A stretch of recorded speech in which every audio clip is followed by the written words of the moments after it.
ഈ വീഡിയോയിൽ നമ്മുടെ ഇന്ത്യയിൽ UAPA എന്ന് പറഞ്ഞ നിയമത്തിൻ്റെ കീഴിൽ കേസ് രജിസ്റ്റർ ചെയ്യപ്പെട്ട് കൊടും കുറ്റവാളിയായിട്ട് ഇന്ത്യ പ്രഖ്യാപിച്ചിരിക്കുന്ന ഗുർപർവന്ത് സിംഗ് പന്നു എന്ന് പറഞ്ഞ പണ്ടത്തെ ഇന്ത്യൻ സിറ്റിസൺ, ഇപ്പോഴത്തെ അമേരിക്ക പ്ലസ് കാനഡ സിറ്റിസൺ, ഇവനെ വധിക്കാൻ വേണ്ടിയിട്ട് ഒരു ഇന്ത്യക്കാരൻ പ്ലാൻ ചെയ്തു എന്ന് പറഞ്ഞിട്ട് ഒരു വ്യക്തിയെ അറസ്റ്റ് ചെയ്ത് അമേരിക്ക കൊണ്ടുവച്ചിട്ടുണ്ട്. നിഖിൽ ഗുപ്ത എന്നാണ് അവൻ്റെ പേര്. ഈ നിഖിൽ ഗുപ്ത നാർക്കോ, അതേപോലെ തന്നെ ആയുധ കച്ചവടം, ഇതാണ് പുള്ളിക്കാരൻ്റെ കച്ചവടം.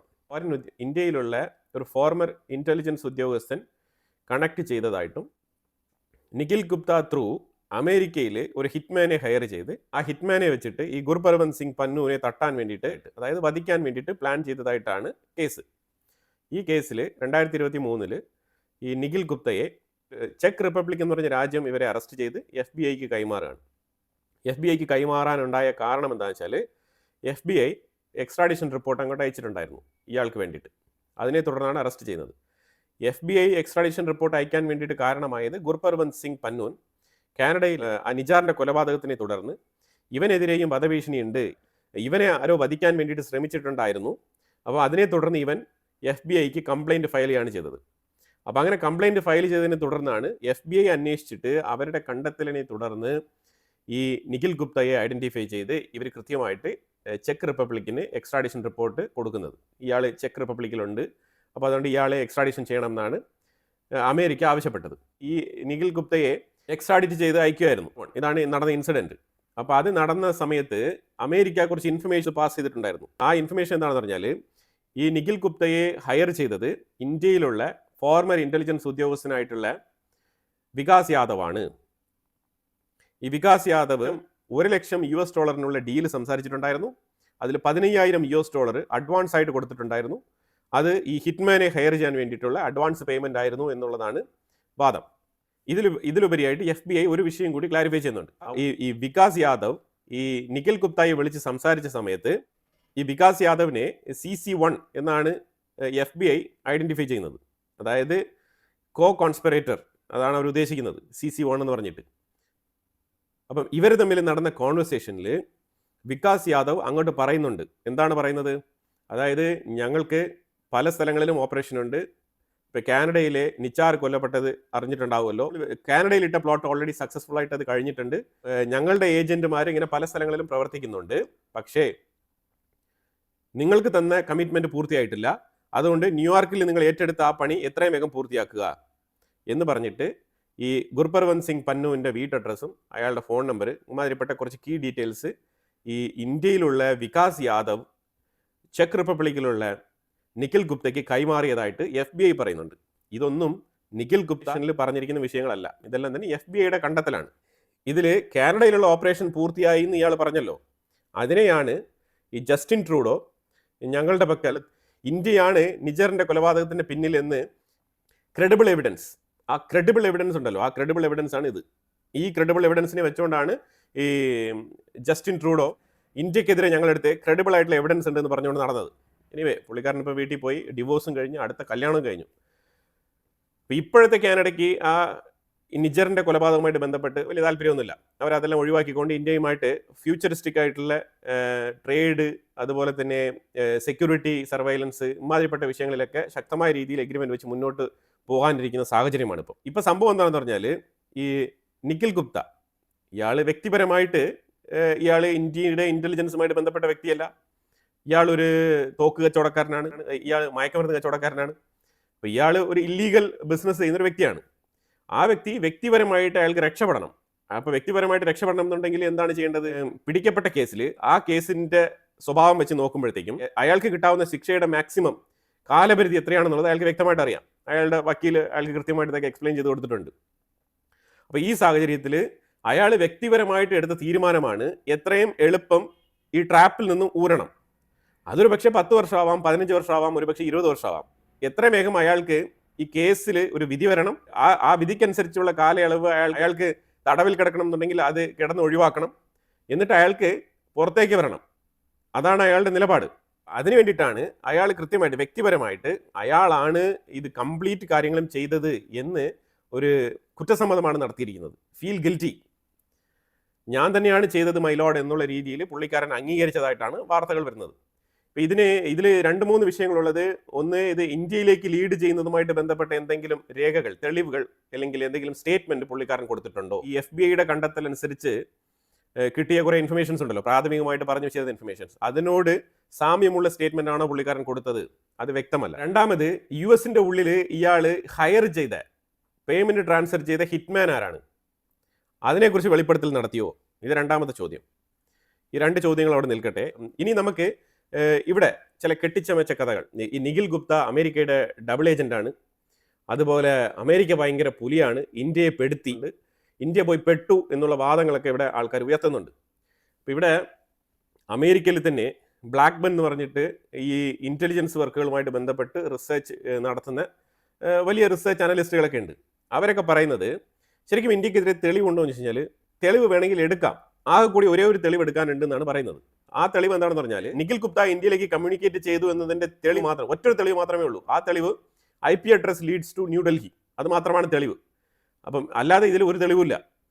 പക്ഷേ ഇത് തന്നെ, ഈ IP അഡ്രസ് എന്ന് പറയുന്ന വിഷയം തന്നെ ഇന്നത്തെ കാലഘട്ടത്തിൽ ഇൻ്റർനെറ്റിൽ പല തരത്തിലുള്ള പൈറസികളുണ്ട്.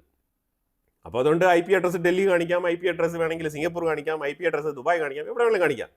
അത്ര ക്രെഡിബിൾ ആയിട്ടുള്ള ഒരു തെളിവായിട്ട് ഇതിനെ കരുതാൻ കഴിയുകയില്ല എന്നുള്ളതാണ് ഈ ബ്ലാക്ക്ബൺ പോലത്തെ ആൾക്കാരുടെ റിസർച്ച് പേപ്പേഴ്സ് ഒക്കെ പറയുന്നത്. ഇപ്പോൾ ഡബിൾ സ്പൈ ആണെന്നുണ്ടെങ്കിൽ അമേരിക്കയ്ക്ക് നിഖിൽ ഗുപ്തയെ എപ്പോഴേ ഒഴിവാക്കി വിട്ടിട്ട് കേസ് നേരെ തിരിച്ച് വികാസ് യാദവിൻ്റെ മേളിൽ പോസ്റ്റ് ചെയ്ത് വികാസ് യാദവിൻ്റെ എക്സ്ട്രാഡിഷൻ റിക്വസ്റ്റും ഇട്ടിട്ട് മിണ്ടാതെ വിട്ടിരുന്നാൽ മതിയായിരുന്നു. ഇന്ത്യയുമായിട്ടൊരു തർക്കം ഉണ്ടാവും. പക്ഷെ ഇവിടെ അതല്ല പ്രശ്നം. ഇവിടെ കോൺസ്പിറസി 1, ചൈന മംദാനിയുമായിട്ട് നല്ല രീതിയിലുള്ള ലിങ്കിലാണുള്ളത്. ഇന്ത്യക്കും അമേരിക്കയ്ക്കും ഉണ്ടാകുന്ന റിലേഷൻഷിപ്പിൽ ട്രംപിന് ഒരു പ്രഷർ കൊടുക്കാൻ, അതായത് ഇന്ത്യയും അമേരിക്കയും തമ്മിലുള്ള ബന്ധത്തിൽ ഒരു വിള്ളൽ ഉണ്ടാക്കിക്കൊണ്ട് അത്ര സ്മൂത്ത് ആയിട്ടുള്ള റിലേഷൻഷിപ്പ് ഉണ്ടാവാതിരിക്കാൻ വേണ്ടിയിട്ട് ചൈന കളിക്കുന്ന ഒരു കളിയായിട്ട് ഇതിനെ കാണുന്നുണ്ട്. അത് കോൺസ്പിറസി മാത്രമാണ് കേട്ടോ, ഇത് കോൺസ്പിറസി മാത്രമാണ്. ഇപ്പം മംദാനി ന്യൂയോർക്കിൻ്റെ മേയറാണ്. മംദാനിക്ക് ന്യൂയോർക്കിൽ നടക്കുന്ന കേസുകളുമായിട്ട് ബന്ധപ്പെട്ട് കേസിൻ്റെ ഉള്ളിൽ ഒരു രീതിയിലുള്ള പ്രവർത്തനങ്ങളും സാധ്യമല്ല, അസാധ്യമായിട്ടുള്ള വിഷയമാണ്. ഒരു കേസിനെ പ്രയോറിറ്റൈസ് ചെയ്യാൻ കഴിയും. അതിന് വേണ്ടിയിട്ടുള്ള ആൾക്കാരെ ലീഗൽ സിസ്റ്റത്തിൽ ഇൻഫ്ലുവൻസ് ചെയ്ത് നല്ല രീതിയിൽ ആ കേസിനെ പോസ്റ്റ് ചെയ്ത് ഒരു ചർച്ചാ വിഷയമാക്കാൻ സാധിക്കും. അത് മംദാനിക്ക് സാധിക്കും. കാരണം മംദാനി ന്യൂയോർക്കിൻ്റെ മേയറാണ്. നമ്മൾ വിചാരിക്കും ഇന്ത്യയിലാണ് ഏറ്റവും കൂടുതൽ പ്രശ്നങ്ങളുള്ളത്, ഇന്ത്യയിലാണ് ഏറ്റവും കൂടുതൽ പൊളിറ്റിക്കൽ പ്രശ്നങ്ങളുള്ളത് എന്നൊക്കെ നമ്മൾ വിചാരിക്കും. അമേരിക്ക വോട്ടും സൂട്ടിട്ട് അവിടെയും ഇന്ത്യയെക്കാളും നല്ല രീതിയിൽ പൊളിറ്റീഷ്യൻസിനെ വളയ്ക്കാനും ഇൻഫ്ലുവൻസ് ചെയ്യാനും, അങ്ങനെ നോക്കുമ്പോൾ ഇന്ത്യയെക്കാളും ഏറ്റവും കൂടുതൽ പൈസ വാങ്ങിച്ചിട്ട് ഏജൻസികളെ വെച്ചിട്ട് സെക്രട്ടേറിയറ്റ് നടത്തുന്ന രാജ്യമാണ് അമേരിക്ക. അതുകൊണ്ട് ആവശ്യം അവിടെ നിൽക്കട്ടെ. നമ്മളിപ്പോൾ നേരെ തിരികെ ഈ കേസിലേക്ക് വന്നു കഴിഞ്ഞാൽ അതുപോലെ തന്നെ മറ്റൊരു കോൺസ്പിറസിയാണ് ഈ അമേരിക്കയുടെ ഡബിൾ ഏജന്റ്. ഇതൊക്കെ അമേരിക്കയുടെ മുഖം രക്ഷിക്കാൻ വേണ്ടിയിട്ട് പലരും പടച്ചു വിടുന്ന ഉടായ്പകളാണ്. അതാണ് ആദ്യം മനസ്സിലാക്കേണ്ടത്. ഇവിടെ ഏറ്റവും ഇമ്പോർട്ടൻ്റ് ആയിട്ട് നമ്മൾ ശ്രദ്ധിച്ച് നോക്കേണ്ട വിഷയം എന്ന് പറഞ്ഞാൽ ഇന്റലിജൻസ് ഓപ്പറേഷൻസ് എന്ന് പറഞ്ഞു കഴിഞ്ഞാൽ നമുക്ക് വളരെ എളുപ്പത്തിൽ അതിനെ കണ്ടെത്താനോ അതുമായിട്ട് ബന്ധപ്പെട്ടുള്ള ആക്ഷൻ പ്ലാനുകൾ അതെങ്ങനെയാണ് വർക്ക് ചെയ്യുന്നത് ഇതൊക്കെ എക്സ്പ്ലെയിൻ ചെയ്യാൻ വളരെ ബുദ്ധിമുട്ടാണ്. അത്ര കോംപ്ലിക്കേറ്റഡ് ആയിട്ടുള്ള മെത്തേഡിലാണ് അത് വർക്ക് ചെയ്യുന്നത്. ഇപ്പോഴും പാകിസ്ഥാൻ്റെ ഉള്ളിൽ അജ്ഞാതർ വിളയാടുന്നില്ല എന്ന് ചോദിച്ചു കഴിഞ്ഞാൽ അജ്ഞാതരുടെ വിളയാട്ടം ഇപ്പോഴും ഉണ്ട്, ഇല്ലാന്നില്ല. സോ ഇവിടെ നമ്മൾ മനസ്സിലാക്കേണ്ടത് അമേരിക്ക എന്ന് പറഞ്ഞൊരു രാജ്യം, ഇത്തരം ശക്തമായ ഇൻ്റലിജൻസ് സംവിധാനങ്ങളുള്ള ഒരു രാജ്യം, മുന്നോട്ട് പോകുന്ന ഇന്ത്യ എന്ന് പറഞ്ഞൊരു രാജ്യം, സമാധാനത്തിൻ്റെ രാജ്യം, അങ്ങനെ തന്നെ പറയാം. അങ്ങനത്തെ ഒരു രാജ്യം അമേരിക്കയുടെ ഉള്ളിൽ ഒരു ഹിറ്റ്മാനെ ഹയർ ചെയ്യാൻ വേണ്ടിയിട്ട്, അവിടെയുള്ള ഒരു അമേരിക്കൻ പൗരനെ തന്നെ വധിക്കാൻ വേണ്ടിയിട്ട് ഒരു ഗുണ്ടയെ ഹയർ ചെയ്ത് അമേരിക്കയുടെ ഉള്ളിലേക്ക് തന്നെ റോ ഇൻ്റലിജൻസ് ഏജൻസിയുടെ വർക്ക് നടത്താൻ വേണ്ടിയിട്ട് തീരുമാനിച്ചു എന്ന് പറഞ്ഞു കഴിഞ്ഞാൽ അത് അമേരിക്കയെ പോലത്തെ ഇൻ്റലിജൻസ് പവറുള്ള രാജ്യത്തിന് കിട്ടാവുന്ന ഏറ്റവും വലിയൊരു നാണക്കേടാണ്. അപ്പം അങ്ങനത്തെ ഒരു നാണക്കേട് വരുത്താൻ വേണ്ടിയിട്ട് ഡബിൾ ഏജന്റിനെ അമേരിക്ക ഒരിക്കലും സെറ്റ് ചെയ്യില്ല. അതാണ് മനസ്സിലാക്കേണ്ടത്. അമേരിക്ക അത്രയ്ക്ക് പൊട്ടന്മാരല്ല. ഈ നിഖിൽ ഗുപ്ത എന്ന് പറഞ്ഞ വ്യക്തി ഇന്ത്യൻ സിറ്റിസൺ ആണ്, അതാദ്യം മനസ്സിലാക്കിക്കൊള്ളുക. ഇനി വേണ്ടി വന്ന ആൾക്കാർ പറയും ഇന്ത്യക്കെതിരെ പനുവിനെ കൊണ്ട് കേസ് കൊടുപ്പിച്ചത് അമേരിക്കയാണെന്ന് ഇനി പറഞ്ഞു കളയും ആൾക്കാർ. കാരണം അമേരിക്കയുടെ ഇന്റലിജൻസ് അത്രമാത്രം വീക്കാണ്. അമേരിക്കൻ ഇന്റലിജൻസിന് ഇന്ത്യൻ ഇന്റലിജൻസിനെ മോണിറ്റർ ചെയ്യാൻ പറ്റുന്നില്ല. ഇന്ത്യയുടെ റോ ഏജൻസി എന്ന് പറയുന്നത് അമേരിക്കയുടെ CIA എന്ന് പറഞ്ഞ ആ ഏജൻസിയെക്കാളും ഏറ്റവും ടോപ്പ് ക്ലാസ്സിൽ പെർഫോം ചെയ്യുകയാണ് എന്നാണല്ലോ എൻ്റെ അർത്ഥം. അപ്പോൾ അതുകൊണ്ട് ഇമാതിരിപ്പെട്ട ഉടായ്പകളൊക്കെ മാറ്റി നിർത്തുക. അമേരിക്കയുടെ ഉള്ളിൽ ഞാൻ പറഞ്ഞല്ലോ, ബ്ലാക്ക്മൻ പോലത്തെ ആൾക്കാരൊക്കെ ഇതിൻ്റെ റിപ്പോർട്ട് വളരെ വ്യക്തമായിട്ട് പറയുന്നുണ്ട്. ഇതിൻ്റെ IP ലീഡ് ചെയ്യുന്നത് ഡൽഹിയിലേക്കാണ്. അതായത് ഈ നിഖിൽ ഗുപ്ത കോൺടാക്ട് ചെയ്തിരുന്ന IP അഡ്രസ്സ് ലീഡ് ചെയ്യുന്നത് ന്യൂഡൽഹി ആണെന്നാണ് കണ്ടെത്തൽ. പിന്നെ നമ്മളെ സംബന്ധിച്ചിടത്തോളം നമ്മൾ ഓൾറെഡി തന്നെ ഈ വികാസ് യാദവ് എന്ന് പറഞ്ഞ ആ വ്യക്തി നമ്മളുടെ ഫോർമർ ഇൻ്റലിജൻസ് ഉദ്യോഗസ്ഥനാണെന്നുള്ളതാണ് നമ്മളുടെ നിലപാട്. അപ്പോൾ അതുകൊണ്ട് ഫോർമർ ഉദ്യോഗസ്ഥനായതുകൊണ്ട് തന്നെ ഇപ്പം നിലവിൽ അത് ഇന്ത്യൻ ഗവൺമെൻറ്റിനെ ബാധിക്കില്ല എന്നുള്ളതാണ് മനസ്സിലാക്കേണ്ടത്. ഇന്റലിജൻസ് ഓപ്പറേഷൻസ് എല്ലാം തന്നെ ഇതിങ്ങനെ പ്രവർത്തിക്കുകയുള്ളൂ. ഇവിടെ ഇന്ത്യ ലീഗലി ഈ കേസിൽ ഇടപെട്ടിട്ടുണ്ടാവാം, അതിൽ യാതൊരു ഡൗട്ടും ഇല്ല. ഇപ്പം ഒരു ഫോർമർ ഇൻ്റലിജൻസ് ഉദ്യോഗസ്ഥനെ വെച്ചിട്ട് ഇന്ത്യ ഇതേപോലെ ഒരു ആയുധ കച്ചവടം ചെയ്യുന്ന ഒരുത്തിനെ കണ്ടെത്തി അവന് പൈസ കൊടുത്ത്, കാരണം അവനാകുമ്പോഴത്തേക്കും വളരെ വ്യക്തമായിട്ട് അറിയാൻ പറ്റും ആരൊക്കെയാണ് പൈസയ്ക്ക് വേണ്ടി പണിയെടുക്കുന്നത്, ആരാണ് അവരുടെ സ്വന്തം ആവശ്യത്തിന് വേണ്ടിയിട്ട് ഈ ആയുധം വാങ്ങിക്കുന്നത്. ഇതെല്ലാം തന്നെ വളരെ വ്യക്തമായിട്ട് അറിയാൻ പറ്റും, കാരണം ഇയാൾ ചെയ്യുന്നത് ഇല്ലീഗൽ ബിസിനസ്സാണ്. അല്ലാതെ ഇയാൾ ചെക്ക് റിപ്പബ്ലിക്കിൽ ഒഫീഷ്യലായിട്ട് തോക്ക് കച്ചവടം നടത്തുന്ന ആളല്ല. അപ്പോൾ അതുകൊണ്ട് ഇവൻ്റെ അടുത്ത് തോക്ക് വാങ്ങിക്കുന്നതിനെല്ലാം തന്നെ ഇമാതിരിപ്പെട്ട ഗുണ്ടാ കേസുകൾ തന്നെയായിരിക്കും. അപ്പോൾ അതിലൊരാൾക്ക് കുറച്ച് ഡോളർ കൊടുത്തു കഴിഞ്ഞാൽ അവൻ ആ പണി ചെയ്യും എന്നുള്ളത് കൃത്യമായിട്ട് അറിയാവുന്ന ഒരാളെ ആയിരിക്കണമല്ലോ ഹയർ ചെയ്യുക. അപ്പോൾ അങ്ങനെ നിഖിൽ ഗുപ്തയെ ചൂസ് ചെയ്തതാവാം, അതിൽ യാതൊരു ഡൗട്ടും ഇല്ല. പക്ഷേ ഈ കേസിൻ്റെ നിയമവശങ്ങൾ ഞാനിപ്പോൾ ഇതിനകത്ത് 2 ദിവസങ്ങൾക്ക് മുമ്പ് സൂചിപ്പിച്ചിരുന്നത്, ശരിക്കും പറഞ്ഞാൽ കാനഡയും ഇന്ത്യയും തമ്മിലുള്ള ബന്ധത്തിൽ ഈ നിഖിൽ ഗുപ്തയെ എടുത്ത് അങ്ങോട്ട് പിച്ച് ചെയ്യാൻ അമേരിക്ക ശ്രമിക്കുമോ എന്നുള്ളതാണ് ഒരു ഡൗട്ട്. കാരണം അതുമായിട്ട് ബന്ധപ്പെട്ട് നിജാറിൻ്റെ കൊലപാതകവുമായിട്ട് ബന്ധപ്പെട്ട് ഇതിനകത്ത് റിമാർക്സ് ഉണ്ട്. കാനഡയും ഇന്ത്യയും തമ്മിലുള്ള ബന്ധം വഷളാക്കാൻ വേണ്ടിയിട്ട് ശ്രമിച്ചേക്കാം. വിഷയം ഇത് സ്റ്റെപ്പ് ബൈ സ്റ്റെപ്പ് ആയിട്ടാണ് നമ്മൾ ഓരോ കാര്യങ്ങൾ പറയുന്നത്. ഇതെല്ലാം പോസിബിലിറ്റീസ് ആണ്. ഇപ്പോൾ ഇവിടെ നിഖിൽ ഗുപ്ത എന്താണ് കോടതിയിൽ പറഞ്ഞതെന്നുള്ളത് വ്യക്തമല്ല. പക്ഷേ ഫീൽ ഗിൽറ്റി, അയാൾ സ്വയമേ എല്ലാ കുറ്റവും ഏറ്റെടുത്തിരിക്കുകയാണ്. അത് അയാൾക്ക് എത്രയും വേഗം പുറത്തു വരാൻ വേണ്ടിയിട്ടാണ്. അപ്പോൾ അങ്ങനെ പുറത്തു വരാൻ വേണ്ടിയിട്ട് അയാൾ ശ്രമിക്കുമ്പോൾ അയാളുടെ ലോയർ ഉപദേശിച്ചതനുസരിച്ചാണ് അയാൾ ഈ കുറ്റം സമ്മതിച്ചിരിക്കുന്നത്. അതായത് വേറെ ആരെയും ഇടപെടുത്താതെ കുറ്റം സമ്മതിക്കുമ്പോൾ കോടതിയിൽ നിന്നും ഇയാൾക്ക് കുറച്ച് പരിഗണന കിട്ടും. അതിൻ്റെ കാരണങ്ങളിൽ നമ്പർ 1 ആയിട്ട് പറയുന്നത്, കോടതിയുടെ സമയം വെറുതെ കളയാണ്ട് ഈ കുറ്റം സമ്മതിച്ചത് കൊണ്ട് തന്നെ കോടതി കുറച്ച് കൺസെഷൻ കൊടുക്കും. ആ കൺസെഷനിൽ ഫോർ എക്സാമ്പിൾ ഇയാൾക്ക് മേളിൽ ചുമത്തിയിരിക്കുന്ന കുറ്റം എന്ന് പറഞ്ഞാൽ ഇയാൾ പ്ലോട്ട് തയ്യാറാക്കി എന്നുള്ളതാണ്, അല്ലാതെ ഒരുത്തിനെ കൊന്നു എന്നുള്ളതല്ല കേസ്. അപ്പോൾ പ്ലോട്ട് തയ്യാറാക്കിയ വ്യക്തി എന്നുള്ള നിലയിൽ ഇയാൾക്ക് 16 മുതൽ 40 വർഷം വരെ ജയിൽ ശിക്ഷ കിട്ടാനുള്ള സാധ്യതയാണ് ഇതിനകത്തുള്ളത്. അപ്പോൾ ഇതിനകത്ത് ഇപ്പോൾ ഈ സ്വയമേ കുറ്റം സമ്മതിച്ച് കോടതിയുടെ സമയം മെനക്കെടുത്താതെ സേവ് ചെയ്തതുകൊണ്ട് തന്നെ ഇതൊരു 23 വർഷത്തിൽ താഴെയായിട്ട് ഇയാൾക്കുള്ള പനിഷ്മെന്റ് സെന്റൻസ് ചുരുങ്ങാനുള്ള സാധ്യതയാണ് ഉള്ളത്. അപ്പം അങ്ങനെ ചുരുങ്ങുന്ന അവസ്ഥയിൽ ഇനി ജയിലിലേക്ക് പോയി കഴിഞ്ഞാൽ ഇപ്പം ഇത്രയും നാളും അയാൾ ജയിലിൻ്റെ ഉള്ളിലാണ് ഉള്ളത്. അപ്പം ഈ കാലയളവും കൂടി പരിഗണിച്ചിട്ടാണ് ഈ 23 വർഷം വരുന്നത്.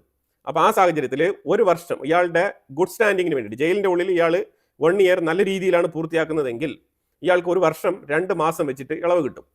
അപ്പോൾ 1 വർഷം 2 മാസം വെച്ച് നോക്കുമ്പോഴത്തേക്കും 23 അല്ലെങ്കിൽ ഈ 16 മുതൽ 23 വർഷം എന്ന് പറയുന്നതിൽ 1 വർഷം 2 മാസം വെച്ച് നിങ്ങൾ കണക്ക് കൂട്ടും. ഏതാണ്ട് 10 വർഷം ആകുമ്പോഴത്തേക്കും 20 മാസം. 20 വർഷം എന്ന് പറഞ്ഞാൽ 40 മാസത്തോളം ഇളവ് കിട്ടും. 40 മാസം എന്ന് പറയുന്നത് ചെറിയൊരു കാലയളവല്ല. അപ്പം അങ്ങനെ ഇയാളുടെ ജയിൽ ശിക്ഷ ഒരു 15 വർഷത്തിന് താഴെയായിട്ട് ചുരുങ്ങാനുള്ള സാധ്യതയുണ്ട്. അപ്പോൾ ആ 15 വർഷത്തിന് താഴെ നോക്കുമ്പോഴത്തേക്കും ഇപ്പോൾ ഇത്രയും നാളും അയാൾ ജയിലിൽ കിടന്ന ആ വർഷവും കൂടി ഇപ്പം 2023, 24, 25, ഇപ്പോൾ 26 ആയി. അപ്പോൾ ഏകദേശം ഒരു 3 വർഷം അയാൾ ഇപ്പോൾ ഓൾറെഡി അകത്തുണ്ട്. ഈ 3 വർഷം കൂടി ഇതിനകത്ത് നിന്ന് കഴിച്ചു കഴിഞ്ഞാൽ ഒരു 12 വർഷം മാക്സിമം അതിനുള്ളിൽ ഇയാൾക്ക് പുറത്തിറങ്ങി വരാം. ഇതാണ് അയാൾക്ക് ലോയർ കൊടുത്ത അഡ്വൈസ്. അപ്പോൾ അതുകൊണ്ട് ഇയാൾ ആരെയും ലീഡ് ചെയ്യില്ല. ഇപ്പം ഇയാൾ ആരെങ്കിലും ലീഡ് ചെയ്യുന്നുവെങ്കിൽ ഇന്ത്യയിലുള്ള ഫോർമർ ഇൻ്റലിജൻസ് ഉദ്യോഗസ്ഥനെ ലീഡ് ചെയ്ത് കഴിഞ്ഞാൽ അയാൾക്കെതിരെ ഒരു എക്സ്ട്രാഡിഷൻ റിപ്പോർട്ട് അമേരിക്ക പുറപ്പെടുവിക്കും. അപ്പോൾ എന്നിട്ട് അയാളെ അമേരിക്കയിലേക്ക് കൊണ്ടുപോകണം, ഇല്ലെങ്കിൽ അമേരിക്കൻ പ്രതിനിധികൾ ഇവിടെ വന്ന് കേസ് നടത്തണം, അങ്ങനെയുള്ള കാര്യങ്ങളൊക്കെ ഉണ്ട്. അപ്പോൾ ഇയാൾ ഇന്ത്യൻ ഇൻ്റലിജൻസ് ഉദ്യോഗസ്ഥൻ്റെ പേര് പറയാനുള്ള സാധ്യത വളരെ കുറവാണ്. അത് ഒരു 90% സാധ്യത ഇല്ല എന്നാണ് ഈ ബ്ലാക്ക് ബൻ പോലത്തെ ആൾക്കാരൊക്കെ വിലയിരുത്തുന്നത്. വേണ്ടിയിട്ട് ഇയാളെ എക്സ്ട്രാഡിഷൻ ചെയ്ത് പിന്നെ അതുമായിട്ട് ബന്ധപ്പെട്ട കേസ് നടന്നു കഴിഞ്ഞാൽ അത്രത്തോളം ടൈം ലൈൻ ഈ കേസ് എടുക്കും. അത് നിഖിൽ ഗുപ്തയ്ക്ക് ദോഷം ചെയ്യും. നിഖിൽ ഗുപ്ത പുറത്തേക്ക് വരാൻ പറ്റത്തില്ല എളുപ്പത്തിൽ. അതാണ് മനസ്സിലാക്കേണ്ടത്. കാരണം കേസ് പെൻഡിങ്ങിലുണ്ട്. അതുപോലെ അമേരിക്കയുടെ ഉള്ളിലേക്ക് ഇയാൾ ആരെയാണോ ഹയർ ചെയ്യാൻ ശ്രമിച്ചിരുന്നത് ആ വ്യക്തിക്കും ശരിക്കും പറഞ്ഞാൽ ഈ കേസിലേക്ക് ഇൻവോൾവ് ആകേണ്ടി വരും. അത് എൻ്റെ ഒരു അറിവിൽ ഫോർമർ CIA ഏജന്റ് എന്നാണ് കേൾക്കുന്നത്. മനസ്സിലായി. ഇപ്പോൾ ഇതിനകത്ത് നിങ്ങൾ മനസ്സിലാക്കേണ്ടതെന്ന് വെച്ചാൽ അമേരിക്ക ഈ കേസിനെ ക്ലോസ് ചെയ്യാൻ വേണ്ടിയിട്ട് ശ്രമിക്കുന്നതായിട്ടാണ് നമുക്ക് മൊത്തത്തിൽ ഈ ഒരു കേസിനെ കുറിച്ച് പഠിക്കുമ്പോൾ മനസ്സിലാക്കാൻ പറ്റുന്നത്. അതായത് ഈ കേസ് അങ്ങ് ക്ലോസ് ചെയ്ത് കളയാം. കാരണം ഇതിനു മുമ്പ് ഈ കേസിൽ അജിത് ഡോവലിനെ ഉൾപ്പെടുത്തിയിട്ടുണ്ടായിരുന്നു.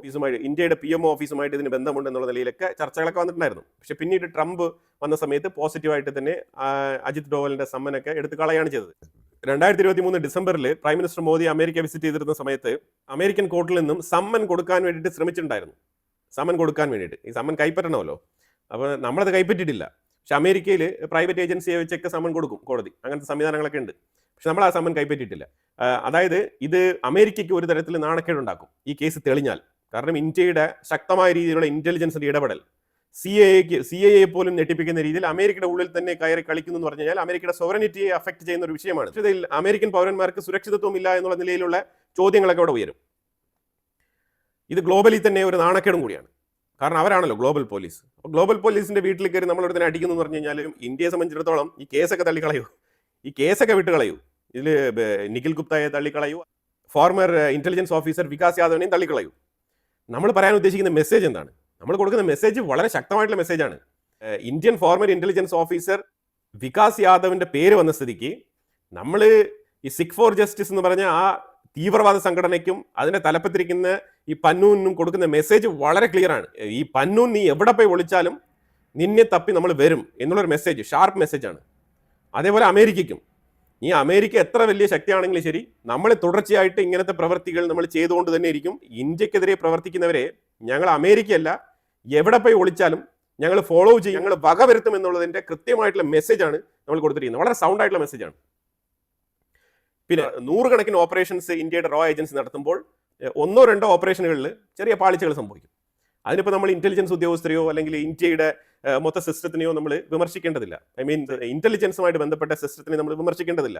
ഇന്ത്യയുടെ ഇൻ്റലിജൻസ് വളരെ ശക്തമായിട്ടാണ് പ്രവർത്തിക്കുന്നത്. അതിന് തെളിവാണ് നമ്മളിപ്പോൾ കണ്ടുകൊണ്ടിരിക്കുന്നത്. ഇനിയിപ്പം അമേരിക്ക ഇതിനെ കാനഡയ്ക്കും ഇന്ത്യക്കും എതിരെയുള്ള ഒരു വിഷയമായിട്ട് ഉപയോഗിച്ചാലും ശരി തന്നെ, ഇന്ത്യ വളരെ ശക്തമായിട്ട് തന്നെ അതിനെ നേരിടും. ഇനി ഈ വികാസ് യാദവ് എന്ന് പറഞ്ഞ നമ്മളുടെ ഫോർമർ ഇൻ്റലിജൻസ് ഓഫീസർ ഇന്ത്യയുടെ ഫോർമർ ഇൻ്റലിജൻസ് ഓഫീസറാണ്. അയാളെ നമ്മൾ ഒരിക്കലും അമേരിക്കയ്ക്ക് വിട്ടുകൊടുക്കില്ല. അത് 100% ഉറപ്പുള്ള കാര്യമാണ്. ആ സാഹചര്യത്തിൽ അവർ ഈ നിഖിൽ ഗുപ്ത എന്ന് പറഞ്ഞ ഇവനെങ്ങാനും ഇനി കോടതിയിൽ സ്റ്റേറ്റ്മെന്റ് കൊടുത്തിട്ടുണ്ടെങ്കിൽ, ഇയാളുടെ പേര് പറഞ്ഞിട്ടുണ്ടെങ്കിൽ, അതായത് നമ്മളുടെ വികാസ് യാദവിൻ്റെ ആ ഓഫീസറിനെ, എന്നെ സംബന്ധിച്ചിടത്തോളം ഞാൻ അയാളെ വളരെ റെസ്പെക്ട്ഫുൾ ആയിട്ടാണ് നോക്കിക്കാണുന്നത്. കാരണം അയാളൊരു ഫോർമർ ഇൻ്റലിജൻസ് ഓഫീസർ ആണെന്നുണ്ടെങ്കിലും പവർഫുൾ ആയിട്ടുള്ളൊരു കാര്യമാണ് ചെയ്തിരിക്കുന്നത്. അപ്പം പുള്ളിയെക്കുറിച്ച് ഇവൻ അവിടെ മിണ്ടിയിട്ടുണ്ടായിരുന്നുണ്ടെങ്കിൽ അവിടെ നിന്ന് എക്സ്ട്രാഡിഷൻ റിപ്പോർട്ട് തീർച്ചയായിട്ടും കോടതി ഇഷ്യൂ ചെയ്യും. അപ്പോൾ അത് ട്രംപിന് തടഞ്ഞു വയ്ക്കാനൊന്നും പറ്റത്തില്ല. വേണമെങ്കിൽ കുറച്ചൊക്കെ പിടിച്ചേർത്താം. നമുക്ക് വേണ്ടി പിടിച്ചേർത്തേണ്ട ആവശ്യമില്ല ട്രംപിന്. അത് പിന്നീട് റിപ്പബ്ലിക്കൻ പാർട്ടിക്ക് പേര് ദോഷമുണ്ടാക്കും. കാരണം ഡെമോക്രറ്റുകൾ ഇരുന്ന സമയത്ത് തന്നെയാണ് ഈ കേസൊക്കെ കുത്തിപ്പോക്കുന്നത്. അപ്പോൾ ആ സമയത്ത് ഇപ്പം വികാസ് യാദവിനെ ഇന്ത്യ അമേരിക്കയിലേക്ക് എക്സ്ട്രാഡിഷൻ ചെയ്ത് തരണമെന്ന് അമേരിക്ക റിക്വസ്റ്റ് ചെയ്ത് കഴിഞ്ഞാൽ നമ്മളുടെ ഒരു എക്സ്ട്രാഡിഷൻ റിപ്പോർട്ട് അവിടെ കിടപ്പുണ്ട്. ഗുർപർവന്ത് സിംഗ് പന്നൂൻ UAPAയുടെ കീഴിൽ ജാമ്യമില്ലാ വകുപ്പിൽ അവൻ്റെ പേരിൽ ഇന്ത്യക്കുള്ളിൽ ക്രിമിനൽ കേസുണ്ട്. അവനെ അമേരിക്ക ആദ്യം എക്സ്ട്രാഡിഷൻ ചെയ്യണം എന്നുള്ള റിക്വസ്റ്റ് ഇന്ത്യ അവിടെ വെക്കും. അവിടെ പെടും അമേരിക്ക. ഇനി അതിലുപരിയായിട്ട് ഈ നിഖിൽ ഗുപ്ത ഹയർ ചെയ്യാൻ ശ്രമിച്ചൊരുത്തനുണ്ടല്ലോ, ഒരു വാടക കൊലയാളി, അവനെയും ഈ കേസിൽ പെടുത്തേണ്ടി വരും. അയാളെക്കുറിച്ചും യാതൊരു വിധത്തിലുള്ള ഇൻഫർമേഷനും നിഖിൽ ഗുപ്ത കോടതിയിൽ മൊഴി കൊടുത്തതായിട്ട് കാണുന്നില്ല.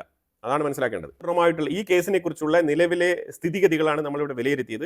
തീർച്ചയായിട്ടും അമേരിക്ക ഈ കേസിനെ ക്ലോസ് ചെയ്യാൻ വേണ്ടിയിട്ട് ശ്രമിക്കുന്നു. എത്രയും വേഗം ഈ കേസ് ക്ലോസ് ചെയ്യണം, അതാണ് അമേരിക്കയുടെ ഇപ്പോഴത്തെ നിലപാടെന്നാണ് മനസ്സിലാക്കാൻ പറ്റുന്നത്. അപ്പോൾ അതുകൊണ്ട് തന്നെ ഇന്ത്യയുമായിട്ട് ബന്ധപ്പെട്ട് ഇനി പ്രൈം മിനിസ്റ്റർ ഓഫീസുമായിട്ട് ലീഡ് ചെയ്യുകയോ അല്ലെങ്കിൽ എക്സ്ട്രാഡിഷൻ റിപ്പോർട്ടുമായിട്ട് അമേരിക്ക വന്ന് ഇനിയിപ്പോൾ അമേരിക്ക ഈ കേസിനെ ഭയങ്കരമായിട്ട് അങ്ങ് എടുത്ത് ഇന്ത്യക്കെതിരെ ഉപയോഗിച്ച് കളയാമെന്ന് വിചാരിച്ചു കഴിഞ്ഞാൽ അവർക്ക് തന്നെയാണ് നാണക്കേട്. അവരുടെ ഇന്റലിജൻസ് ഡിപ്പാർട്ട്മെന്റിന്റെ ഒരു നാണക്കേടാണ്. അതേസമയം ഇന്ത്യയുടെ ഇന്റലിജൻസ് ഡിപ്പാർട്ട്മെന്റിനും ഇന്ത്യക്കും ഇതൊരു മൈലേജ് ആണ്. അപ്പോൾ അങ്ങനെ അനാവശ്യമായിട്ട് ഇന്റലിജൻസ് മേഖലയിൽ ഇന്ത്യക്ക് ഒരു മൈലേജ് അമേരിക്ക ഒരിക്കലും ഉണ്ടാക്കി തരില്ല. ഈ കേസിനെ കുറിച്ചുള്ള വളരെ വ്യക്തമായിട്ടുള്ള റിലയബിൾ സോഴ്സിൽ നിന്നുള്ള ഈ ബ്ലാക്ക് ബൺ പോലത്തെ ആൾക്കാരൊക്കെ റിസർച്ച് ചെയ്ത് നറേറ്റ് ചെയ്ത ഒരു ആർട്ടിക്കിളാണ് നമ്മളിവിടെ ഡീകോഡ് ചെയ്തത്. അപ്പോൾ ഇതിന്റെ പുറകിൽ ഒരുപാട് കോൺസ്പിറസി ഉണ്ട്. അപ്പോൾ കോൺസ്പിറസിയിൽ ഡബിൾ ഏജന്റ് ഇപ്പോൾ ഇന്ത്യയെ പൂട്ടും, അജിത് ഡോവലിനെ പിടിച്ചകത്തിടും, മാതിരിപ്പെട്ട വിഷയങ്ങളൊന്നും ഇതിനകത്തില്ല. എൻ്റെ ഒരു അണ്ടർസ്റ്റാൻഡിങ്ങിൽ ഈ കേസ് എത്രയും വേഗം ക്ലോസ് ചെയ്യാൻ ശ്രമിക്കുന്നു എന്നുള്ളതാണ് മനസ്സിലാക്കാൻ പറ്റുന്നത്. എനിക്കൊരു ആശങ്ക ഉണ്ടായിരുന്നു, കാനഡയുമായിട്ട് ബന്ധപ്പെട്ട് ഈ കേസിനെ പിച്ച് ചെയ്ത് ഇന്ത്യ കാനഡ ബന്ധത്തിനെ ബാധിക്കുമോ, ഇനി വരാനിരിക്കുന്ന ട്രേഡ് ഡീൽ ഇതുമായിട്ടൊക്കെ ബന്ധപ്പെട്ട് ഈ കേസ് അവിടെ ഒരു തടസ്സമായിട്ട് വരുമോ, ഒരു ചർച്ചാ വിഷയമാകുമോ എന്നുള്ളൊരു കൺസേൺ ഉണ്ടായിരുന്നു. അത് എനിക്ക് ഈ റിപ്പോർട്ടുകളൊക്കെ വായിച്ചപ്പോൾ എനിക്ക് കുറച്ച് വ്യക്തമായിട്ട് മനസ്സിലാക്കാൻ പറ്റി. അപ്പോൾ അതാണ് ഞാൻ ഈ വിഷയം ഒന്ന് ഷെയർ ചെയ്യാമെന്ന് വിചാരിച്ചത്. ഇതിനെക്കുറിച്ചുള്ള അഭിപ്രായങ്ങൾ കമന്റ് ബോക്സിൽ രേഖപ്പെടുത്തുക. കൂടുതൽ വാർത്തകളുമായിട്ട് അടുത്ത വീഡിയോയിൽ വരാം. Thank you so much.